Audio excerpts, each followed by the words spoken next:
और बिना दूल्हा की बारात सजी। समस्या ये, बिना दूल्हा की बड़ी सुंदर बारात। जैसे ही राजा दशरथ महल गए, कौशल्या से बोले, देवी अब राम की बारात जा रही है मिथिला को। कौशल्या महारानी हंसी बोली राजा दशरथ जी से, कहा महाराज एक बात कहें। आप कहो। बारात तो बहुत बढ़िया है, लेकिन महाराज बारात का दूल्हा कहाँ है? तो राजा दशरथ जी बोले, दूल्हा? अरे जिसको दूल्हा बनना वो पहले से ससुराल में, अब बुलाया तो जा नहीं सकता। कौशल्या मैया हंसी बोली, महाराज लेकिन ये जनकपुर की अयोध्या की कितनी दूरी है, और जहां से बारात निकलेगी जो कोई सुनेगा अरे अवध से राम जी की बारात, तो लोग दूल्हा ही देखने दौड़ेंगे। और किसी ने यदि कह दिया हमारा दूल्हा कौन है तो क्या बताओगे?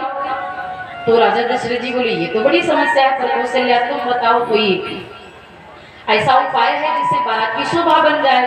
देखिए इसीलिए कहा माताओं के पास में भगवान ने कुछ एक्स्ट्रा बुद्धि डाली, इतना दिमाग दिया है इनको। कौशल्या बोली, महाराज चिंता क्यों कर रहे, भरत है ना।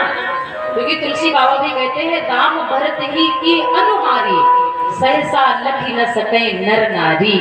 राम और भरत का एक ही स्वरूप है, स्वभाव भी एक ही है और रंग भी एक ही है। तुलसी बाबा कहते हैं, एक साथ दोनों भैया खड़े कर दिए जाए तो सहसा लखी न सके नर नारी।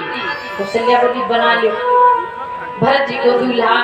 और कोई कहा जाने, बढ़िया सेहरा वाला डाल देना, अच्छी से शेरवानी पहना देना और काम चल जाएगा, शोभा बन जाएगी। अच्छा जब भरत जी बने दूल्हा के पास सहबाला भी हो, तो सहबाला राम जी को तो लक्ष्मण जी थे वो भी साथ में, तो कहा भरत जी के सहबाला बना लो। शत्रुघ्न जी को वर्णन तो बहुत विस्तार से है, पर मैं बहुत जल्दी सुना रही हूँ कि हमारे पास स्वामी जी और स्वामी जी का एक भी मिनट लेना नहीं चाहते, क्योंकि हमारे आदरणीय है, हमारे पूजनीय है। जब वो आ जाते हैं तो हमारा कर्तव्य बनता है कि हम अपने संत भगवान का सम्मान करें। बोले सच्चिदानंद भगवान की जय। अब बड़ी सुंदर बारात सजी और मिथिला के लिए चली भगवान की बारात। राम जी की बारात गई, रास्ते में बड़े मंगल हुए, बड़े सगुन हुए। पुराने जमाने में बहुत से लोग सगुन ज्यादा विचारते थे, है ना, कि देखो भाई कौन सा सगुन है, सगुन आप कोई कुछ नहीं देखता। जब मनाया जो विचार उठा, जिस समय उठा उसी समय ठान लिया। सगुन हो या सगुन पर राम की बारात जब चली, मिथिला में पहुंची, इतनी सुंदर बारात। राजा जनक जी ने बड़ी सुंदर व्यवस्था दी, बारातियों को बैठा करके खटरस व्यंजन नाना भांति नाना प्रकार के भोजन पवाए। और देखो दो दूल्हा अयोध्या से गए और दो दूल्हा पहले से थे, कुल मिला के दूल्हा हो गए 4 और 4 दूल्हा आए। अब मिथिला की सारी मिथिलानियां दौड़ी, राम की बारात आई, राम की बारात आई।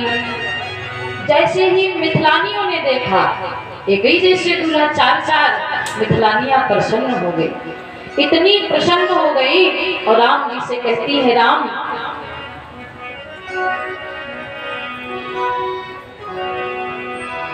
कि आजू मिथिला नगरिया निहाल सखिया।